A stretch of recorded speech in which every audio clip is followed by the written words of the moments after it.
Major Pervez Musharraf نے 1979 میں خانہ کعبہ پر قبضہ کرنے کی کوشش کرنے والے دہشت گردوں کے نرغے سے آزاد کرایا۔ پرویز مشرف مملکت خداداد اسلامی جمہوریہ پاکستان کے سابق صدر اور اس کی سرحدوں کے محافظ پاک فوج کے سابق سپہ سالار کی حیثیت سے یاد رکھے جائیں گے، مگر ان کا وہ کارنامہ جو ہر مومن کا خواب ہے، جس کی خواہش ہر مسلمان کی تمنا ہے، اس کے بارے میں بہت کم لوگ جانتے ہیں۔ 20 نومبر 1979 بروز منگل اسلامی سال کے پہلے مہینے محرم کی پہلی تاریخ تھی۔ خانہ کعبہ میں نماز فجر ادا کی جا رہی تھی۔ امام صاحب نے سلام پھیرا ہی تھا کہ کچھ حملہ آوروں نے ان کو گھیرے میں لے لیا اور لاؤڈ سپیکر اپنے قبضے میں لے لیا۔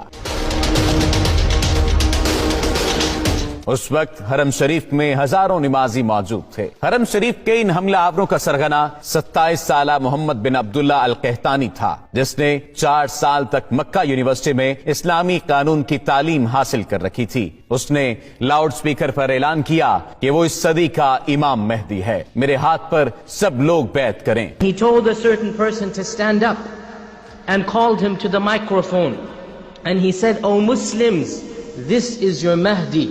Give bay'ah to him." Muhammad bin Abdullah al Qahtani 500 ساتھیوں سمیت خانہ کعبہ پر حملہ آور ہوا تھا اور حرم پاک میں داخل ہونے کے بعد تمام دروازے بند کر دیے۔ ہزاروں نمازیوں کو یرغمال بنا لیا۔ اس گمراہ کن ٹولے نے مقام ابراہیم علیہ السلام کے قریب جا کر اسلحے کے زور پر دہشت پھیلانا شروع کر دی، زبردستی لوگوں سے بیعت لینا شروع کر دی۔ کئی صدیوں کے بعد یہ پہلا موقع تھا جب خانہ کعبہ عام انسانوں کے لیے بند کر دیا گیا تھا۔ سعودی حکومت نے ان حملہ آوروں سے نمٹنے کے لیے اپنی فوج بھیجی جو بری طرح ناکام رہی۔ سعودی کمانڈوز حرم پاک میں داخل تک نہ ہو سکے تھے۔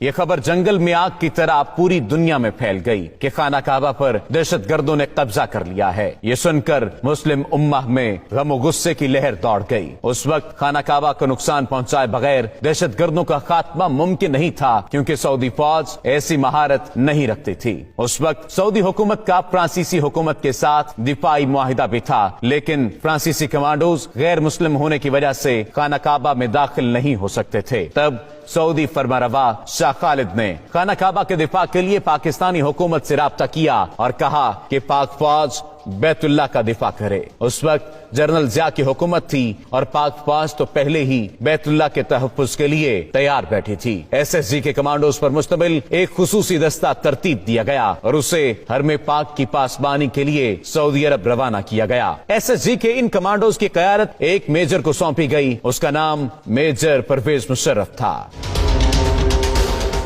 جب پاکستانی کمانڈوز کا یہ دستہ حرم پاک پہنچا تو اس وقت دہشت گردوں کے قبضے کو 1 ہفتہ ہو چکا تھا۔ پاک فوج کے کمانڈوز کا یہ ٹریڈ مارک ہے کہ یہ اپنے دشمن پر اتنی تیزی سے حملہ آور ہوتے ہیں کہ انہیں سنبھلنے کا موقع بھی نہیں دیتے۔ یہاں پر معاملہ کچھ مختلف تھا، کیونکہ بات خانہ کعبہ کی حرمت کی تھی۔ میجر پرویز مشرف کی قیادت میں SSG کے کمانڈوز نے حرم پاک کا کیمروں کی مدد سے جائزہ لیا۔ میجر پرویز مشرف نے دہشت گردوں کی پوزیشن کو مارک کیا اور حکمت عملی بنانا شروع کر دی۔ میجر پرویز مشرف نے سعودی حکام سے کہا کہ مسجد حرام کے صحن میں پانی چھوڑ دیا جائے اور کمانڈوز کو ہیلی کاپٹر کے ذریعے مسجد کی چھت پر اتارنے کی اجازت دی جائے۔ اجازت ملنے کے بعد SSG کے کمانڈوز کا اصل ایکشن شروع ہوا۔ ایک طرف مسجد حرام کی چھت پر کمانڈوز اترنا شروع ہوئے تو دوسری جانب خانہ کعبہ کے صحن میں کھڑے پانی میں میجر پرویز مشرف کے حکم پر کرنٹ چھوڑ دیا گیا۔ اس فوری اور غیر متوقع کارروائی کی وجہ سے دہشت گردوں کے ٹاپ شوٹرز غیر فعال ہو گئے اور